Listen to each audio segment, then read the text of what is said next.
Hola, soy Francisco y esto es Ligas y Charolas, el programa en el que respondo preguntas sobre corrupción como servicio a la comunidad. El día de hoy, Ricardo de Querétaro nos pregunta, ¿la corrupción viola los derechos humanos? Es complicado. Lo primero que hay que hacer para responder esta pregunta es aclarar que en realidad hay una discusión intensa sobre qué son los derechos humanos. Estamos de acuerdo en lo más general, que es que los derechos humanos regulan la relación entre la autoridad y los individuos, no entre individuos e individuos. Es decir, si te portas mal y tu mamá te manda a tu cuarto y te prohíbe ir a una fiesta, no está violando tus derechos humanos al libre tránsito y a no ser privado de tu libertad. Sin embargo, si tu gobierno es quien te impide dejar tu casa, ahí sí están violando tus derechos humanos. Existe la Declaración Universal de los Derechos Humanos, pero la parte difícil empieza con que en realidad estos derechos y la forma en que los vemos han cambiado con el tiempo. En general podemos hablar de tres visiones sobre qué son los derechos humanos: la ortodoxa, la política y la reduccionista. La visión ortodoxa de los derechos humanos es la que nos sonará más conocida si nos enseñaron sobre los derechos humanos en la escuela. Dice que los derechos humanos son derechos morales que todo ser humano posee en virtud de su humanidad. Es decir, hay cosas que es incorrecto que la autoridad le haga a la gente simplemente porque es gente, como matarla, privarla de su libertad, discriminarla, exiliarla, etc. Si eres una autoridad que le hace eso a la gente, no la estás tratando como gente, y eso está mal.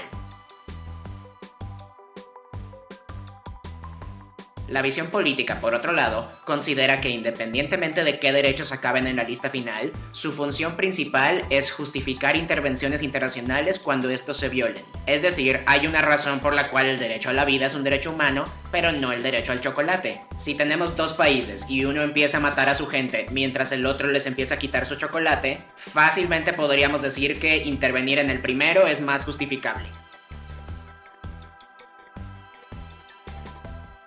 Finalmente, la visión reduccionista es la más contemporánea y es la que dice que los derechos humanos son categorías de capacidades relacionadas con el desarrollo individual. Es decir, independientemente de qué derechos acaben en la lista oficial, para la visión reduccionista, los derechos humanos últimamente deben ayudarnos a convertirnos en la mejor versión de nosotros mismos. Esta es la visión que permitió que cosas como la expresión de la sexualidad sean consideradas derechos humanos, y que hoy en día defiende cosas tan variadas como el derecho al fin de semana, a la buena comida y a la naturaleza como derechos humanos.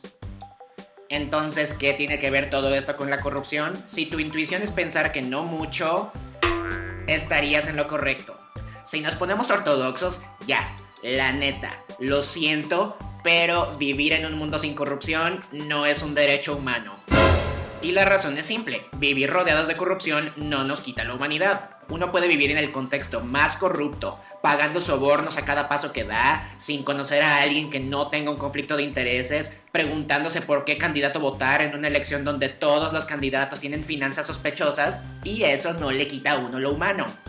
Si nos ponemos políticos, vivir sin corrupción tampoco es un derecho humano, porque ningún gobierno, de cualquier nivel, utilizaría la corrupción de otro gobierno para intervenir en él. De nuevo, la razón es bastante sencilla. La corrupción es un concepto tan diverso y tan atado a contextos específicos que todos tienen cola que les pisen. En otras palabras, quien esté libre de corrupción, que tire la primera piedra. Eso pensé. Y es cierto, ni siquiera el país más desarrollado y escandinavo podría ponerse altivo en este sentido, porque incluso ellos tienen escándalos de corrupción y políticos incómodos. Finalmente, la visión reduccionista es la única que más o menos tiene un caso que argumentar aquí. Si bien es cierto que no hay un derecho humano específico a vivir sin corrupción, también es cierto que cuando hay corrupción, la gente pierde acceso a sus otros derechos que requieren que exista un gobierno eficaz. Por ejemplo, podríamos argumentar que el derecho humano al tránsito libre se viola cuando existe un gobierno que permite que se les cobren sobornos a personas que quieren trasladarse, sobre todo en casos de crisis. O que se está violando el derecho humano a no ser arrestado arbitrariamente, en un país donde la corrupción es lo que impide que uno pueda confiar en que solo lo arrestarán con una causa justificada.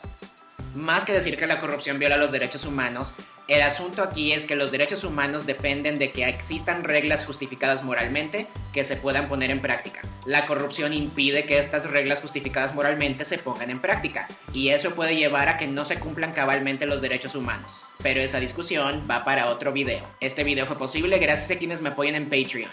Muchas gracias. Si tienen dudas sobre corrupción, tuiteenme a @ligasycharolas. Nos vemos a la próxima.